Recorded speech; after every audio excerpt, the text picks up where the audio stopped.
हमारे शरीर के अंदर एक ऐसा मैकेनिज्म है जो कि सारे टॉक्सिन्स, सारे बैक्टीरिया, वायरसेस और जितने सारे नेगेटिव एस्पेक्ट्स बॉडी में हैं उसको खत्म कर सकता है। और इसके चलते हम कई सारे डिजीजेस जैसे ब्लड प्रेशर, ब्लड शुगर, बहुत सारे neurological diseases like Alzheimer's, Parkinson disease और यहाँ तक कि कैंसर से भी अपने आप को बचा सकते हैं। इस सिस्टम को ऑटोफेजी बोला जाता है और ऑटोफेजी ऐसा एक पावरफुल मैकेनिज्म है बॉडी के अंदर जो कि हमको बहुत सारे बीमारियों से बचा सकता है। तो अगर ये सिस्टम है तो काम क्यों नहीं करता है? क्यों इतने सारे डिजीज सारे पॉपुलेशन के अंदर फैला हुआ है? क्या वो चीज है जिसके चलते ये सिस्टम प्रॉपरली काम नहीं कर पाता है? आज हम इस वीडियो में ऑटोफेजी क्या है वो समझेंगे और उसको कैसे अपनी जिंदगी में अप्लाई करके अपने आप को स्वस्थ और न केवल स्वस्थ बनाए, हमारे लॉन्जेविटी को भी बढ़ा सकते हैं।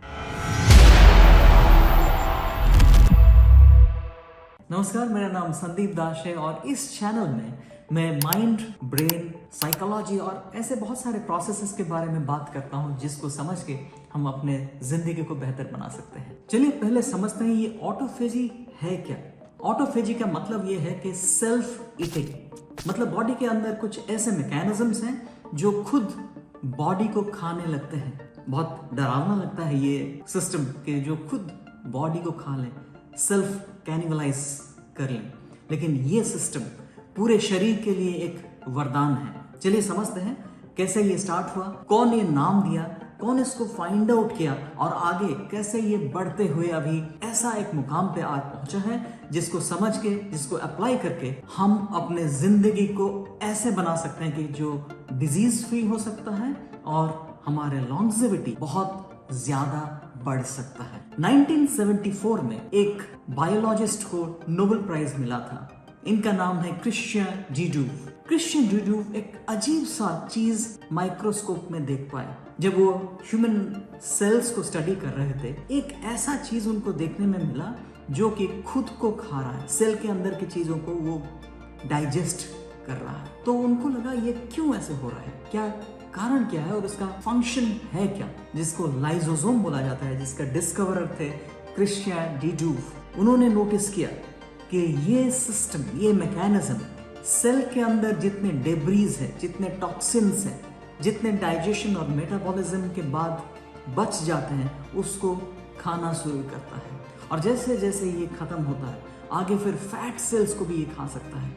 खाली उतना भी नहीं, बॉडी के अंदर जितने सारे चीज जो कि ब्लॉकेजेस क्रिएट करते हैं उसको भी वो डाइजेस्ट कर लेता है। और सबसे इंटरेस्टिंग चीज ये है कि बॉडी के अंदर के जो पैथोजेंस हैं, जो कि बॉडी को काफी नुकसान पहुंचा सकते हैं, जैसे बैक्टीरियाज हैं, वायरसेस हैं, इनको भी ये लाइसोसोम खाने लगता है, खत्म करने लगता है और रिसाइकिल कर लेता है। बॉडी के अंदर जितने सारे सेल्स हैं, डेड सेल्स हैं, उनके पार्टिकल्स को वो रिसाइकिल करता है और नए सेल में तब्दील कर देता है। और उतना ही नहीं, बॉडी के अंदर कुछ ऐसे सेल्स हैं जो म्यूटेट करके गलत प्रोटीन बनाते हैं और ऐसे कुछ सेल्स हैं जो कि म्यूटेट करके और ज्यादा खतरनाक सेल्स बनाते हैं जिसको हम कैंसर बोलते हैं। उन सारे सेल्स को भी लाइसोसोम खत्म कर सकता है। लेकिन क्वेश्चन ये है, अगर इतने सारे सिस्टम हमारे अंदर हैं तो एक्टिवेट क्यों नहीं हो रहा है? क्या कारण है कि ये सिस्टम, ये ऑटोफेजी सिस्टम शरीर को पूरा का पूरा पावर पोटेंशियल नहीं दे पा रहा है? चलिए आगे का रिसर्च समझते हैं। क्या चीज है, किस चीज के लिए हम ऑटोफेजी सिस्टम को लिमिटेड कर देते हैं? लाइसोसोम के डिस्कवरी के बाद ये तो क्लियर हो गया था कि बॉडी के अंदर वो मैकेनिज्म है जो बॉडी के टॉक्सिन्स को खत्म कर सकता है, बॉडी के जो डेब्रीज हैं उनको रिसाइकिल कर सकता है, काफी सारे पैथोजेंस को वो किल कर सकता है। सवाल ये था कि ये होता क्यों नहीं है? क्या कारण है कि फुल पोटेंशियल में ऑटोफेजी सिस्टम काम नहीं कर पाता है? और इस मैकेनिज्म को 30 साल तक एक साइंटिस्ट स्टडी करने लगे और 2016 में इनको नोबेल प्राइज मिला था। ये जापानीज साइंटिस्ट हैं जिनका नाम है योशिनोरी ओसुमी, जो मैकेनिज्म ऑफ ऑटोफेजी को डिकंस्ट्रक्ट कर पाए। इनके रिसर्च से हमको ये समझ में आया कि क्या करने से हम ऑटोफेजी को और इम्प्रूव करा सकते हैं और इसके थ्रू हम अपने आप को डिजीज फ्री करा सकते हैं। चलिए समझते हैं क्या फाइंडिंग था, किससे और कैसे हम ये एक्टिवेट करा सकते हैं, ऑटोफैजी को बढ़ा सकते हैं और अपने आप को स्वस्थ रख सकते हैं। लाइसोसोम जो कि सेल के अंदर हैं, जो कि ऑटोफैजी के लायक हैं, तो उनका क्या काम है? लाइसोसोम्स पहले जितने सारे हमारे डाइजेस्टेड फूड हैं उनके डिब्रीज को खत्म करते हैं। सो हम खाना खाएं और जैसे जैसे मेटाबॉलिज्म होता है तो जो हमारा फूड पार्टिकल्स हैं वो धीरे धीरे टूटते टूटते एंजाइम्स में एनर्जी में कन्वर्ट हो जाते हैं और कुछ जो बचे कुछ पार्टिकल्स रह जाते हैं उसको लाइसोसोम रिसाइकिल करते हैं और उनको डाइजेस्ट कर लेते हैं, उनको डिस्ट्रॉय कर देते हैं ताकि वो हमारे बॉडी को क्षति ना पहुंचाए। जैसे ये काम खत्म हो जाता है उसके बाद वो ढूंढते हैं और कौन कौन सा नेगेटिव एलिमेंट्स अंदर हैं, जैसे fat, if it is more fat मान लीजिए बहुत ज्यादा हैं तो उसको भी वो खाने लगते हैं। जैसे ऐसे कुछ चीजें हैं जो कि ब्लॉकेजेस करते हैं, जो कि cholesterols which are not very desired in the body, तो उनको भी वो खाने लगते हैं। और उसके बाद जैसे कोई बैक्टीरिया है, कोई वायरस है जो कि सेल्स को और बॉडी को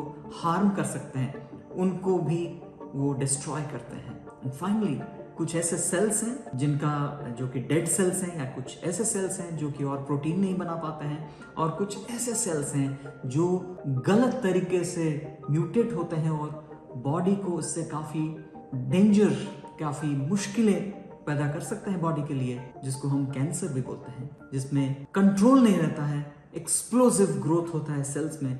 उन सेल्स को भी लाइसोसोम खत्म कर सकते हैं। लेकिन करते क्यों नहीं है? क्योंकि उनके पास बैंडविड्थ नहीं बचता है। बैंडविड्थ इसलिए नहीं बचते हैं कि उनको फुर्सत ही नहीं मिलता है। हम जो खाना खाते हैं वो खाना जाता है और वो उसका डेब्रीज को खत्म करते हैं, और फिर से जब तक ये काम खत्म नहीं हुआ है, कंप्लीट जैसे ही होता है, फिर से नया फूड आइटम आ जाता है बॉडी के अंदर और फिर ये काम लग जाते हैं। इसका मतलब है जब तक हम लाइसोसोम्स को सफिशिएंट टाइम नहीं देंगे तब तक ये दूसरे टॉक्सिन्स, पैथोजेंस या ऐसे सेल्स जो कि काफी कैंसरस हो सकते हैं, उनको वो खत्म नहीं कर पाएंगे।